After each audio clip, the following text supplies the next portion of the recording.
जब वो दो संतों का मामला उठता है तो पूरे देश का मीडिया, पूरे देश के साधु संत, पूरे देश के हमारे धर्मों के ठेकेदार सामने आते हैं और निकल करके कहते हैं कि ये कांग्रेस का हाथ है, उसका हाथ है, इसका हाथ है। लेकिन वो बात नहीं होती जो होनी चाहिए थी।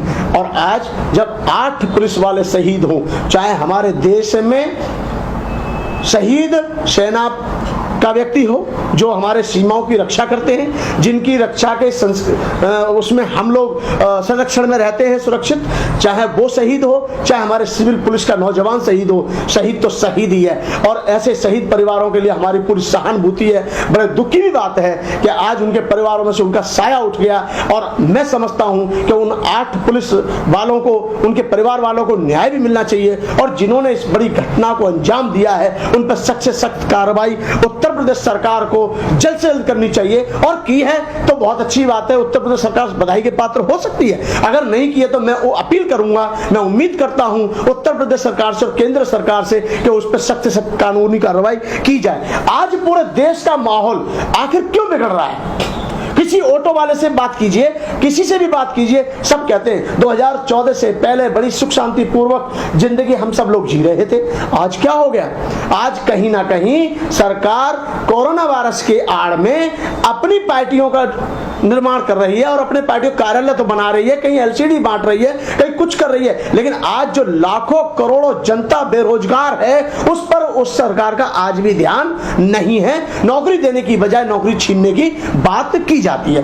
ये मेरे साथियों, मेरे प्रिय देशवासियों, ये कहीं ना कहीं बाबा साहब डॉक्टर अंबेडकर द्वारा बनाया गया भारतीय संविधान वो इन लोगों को नहीं पच रहा है, वो इन लोगों को समझ में नहीं आ रहा है, ये उसको संविधान मानने को तैयार नहीं है। वो कहते हैं कि संविधान में तो संशोधन होते रहने चाहिए, यानी संविधान में उन संशोधनों की बात करते हैं जिसमें मजदूर को न्याय ना मिले, जिसमें मजदूर को रोजगार ना मिले, जिसमें मजदूर को उसका अधिकार ना मिले। उन संशोधनों की बात नहीं करते जिनमें लोग मनमानी करते हैं। हालांकि संविधान में मैं समझता हूं संशोधन करने की कोई आवश्यकता नहीं है। संविधान को पूरी तरह से लागू कर दिया जाए तो मैं समझता हूं पूरे देश को न्याय भी मिलेगा, न्याय व्यवस्था भी मिलेगी और कानून भी मिलेगा, कानून व्यवस्था भी मिलेगी और न्याय प्रणाली सबके ऊपर लागू होगी। देश में वर्णवाद व्यवस्था के कारण छुआछूत आज भी बहुत सारी बातें, मैं एक बात कहूंगा, अभी सदगुरु जी का मैं एक बार सुन रहा था, सदगुरु जी कह रहे थे कि बात सही है, अच्छी बात लेना कोई बुरी बात नहीं होती है। मैंने सुना, उन्होंने कहा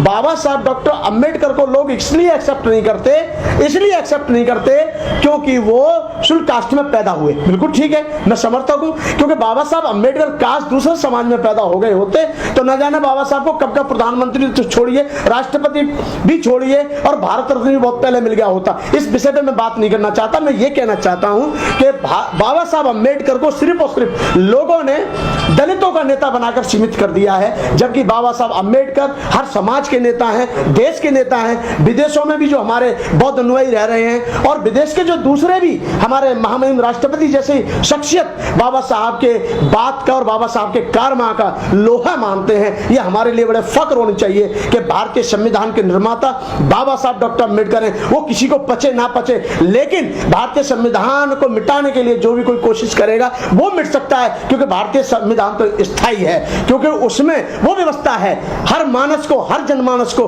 बराबरी का न्याय, बराबरी का प्यार, बराबरी का अधिकार दिया गया है। और अधिकार लेना मैं समझता हूं किसी के लिए बुरी बात नहीं हो सकती है। अधिकारों का हनन करके कोई व्यक्ति जब कानूनी कार्रवाई, कानून के खिलाफ काम करता है तो मैं समझता हूं उसके ऊपर कानूनी कार्रवाई की जानी चाहिए। और मुझे पूरा विश्वास है कि जो कानून व्यवस्था तोड़ने का काम और जो कानून व्यवस्था को भंग करने का काम उत्तर प्रदेश सरकार में किया जा रहा है, उत्तर प्रदेश में किया जा रहा है, उसको उत्तर प्रदेश सरकार रोकने का काम करे, दिल्ली सरकार रोकने का काम करे, जहां भी हो, पूरे देश में हो। मेरा कहने का मतलब है, मैं चलते चलते एक बात और कहूंगा लास्ट में, मेरा मानना है कि जो गलत व्यक्ति है, एक विकास दुबे की बात नहीं है, गलत व्यक्ति का काम है किसी भी गलत कार्य को अंजाम देना, चाहे वो दलित समुदाय में हो, चाहे वो स्वर्ण समाज में हो, चाहे वो बनिए समाज में हो, किसी भी जाति में हो, किसी भी मजहब में हो, वो जहां भी जाता है वो गलत कार्यों को अंजाम देता है। और गलत व्यक्ति किसी समाज का नहीं हो सकता,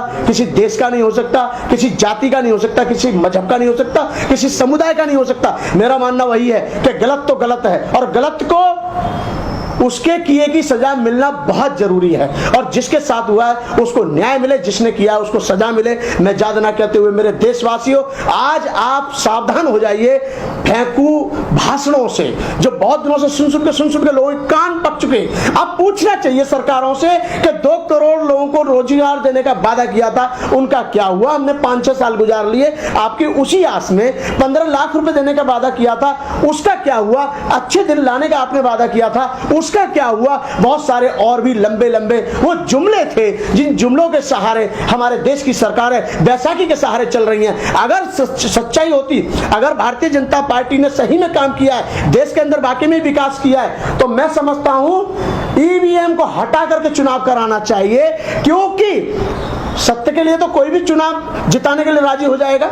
ईवीएम का फिर सहारा लेने के लिए जरूरत क्या है? सबने बैन कर दिया है। मुझे भी पूरी उम्मीद है कि हमारे देश की सरकार भी आने वाले जितने भी चुनाव हैं, चाहे विधानसभा के हो, चाहे विधान परिषद के हो, चाहे लोकसभा के हो, राज्यसभा के हो, वो जितने भी चुनाव होंगे ईवीएम मशीन से कराना चाहिए, क्योंकि भारतीय जनता पार्टी ने बहुत काम किया है। तो जब ही पता चलेगा कि भारतीय जनता पार्टी ने सचमुच काम किया है, तो ईवीएम मशीन के द्वारा चुनाव ना कराने पर भी उनकी जीत हो सकती है। लेकिन ऐसा हो नहीं सकता, क्योंकि ईवीएम के सहारे ही सरकार चल रही है। ईवीएम हटते ही उनकी सरकार जाएगी, इस बात का डर है। मैं यही कहना चाहूंगा, जो पैसा आज हमारे पार्टियों पर खर्च होता है, लोग अननेसेसरी खर्च करते हैं, उसको देश के हित में लगाना चाहिए। मैं इससे ज्यादा ना कहते हुए आप सभी को सादर जय भीम, जय भारत।